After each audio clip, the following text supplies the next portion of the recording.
চলো দেখি তোমাদের 75 নম্বর পেজটা কি আছে, যে মিতা ও সুদীপ নতুন খেলা খেলবে। মিতা অনেকগুলো ঘর কেটেছে, সুদীপ সেই ঘরগুলো সবুজ রং দিয়ে ভর্তি করবে। তারপর সেই ঘরগুলো কেটে কেটে তারা নানান প্যাটার্ন তৈরি করবে। সন্দীপ প্রথম ঘরে 16টি সবুজ ঘর রং দিল, মিতাও 16টি ঘরে রং দিল কমলা রং। এরপরে এবার 16টি ঘরে সুদীপ রং দিল, এবার 16টি রং দিল।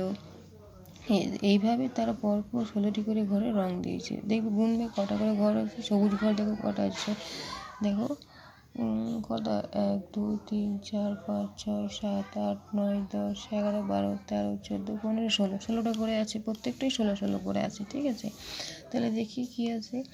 প্রথম রঙিন করলাম 16টি ঘরে, তারপরে আবার রং খেলো 16টি ঘরে, মোট রং হলো দুবার, তাহলে 16টি ঘর হবে। তাহলে দুবারে মোট রং হবে 16টি ঘরে, তাহলে 16 যোগ 16 করে 32 হয়। তৃতীয়বারে মোট রঙিন হলো 3বার, তাহলে 16টি ঘরে হবে। যেহেতু 16টি করেই ঘর আছে, তাহলে 16 যোগ 16 যোগ 16 কত হয়? 48টি ঘর। আশা করি বুঝতে পারলে।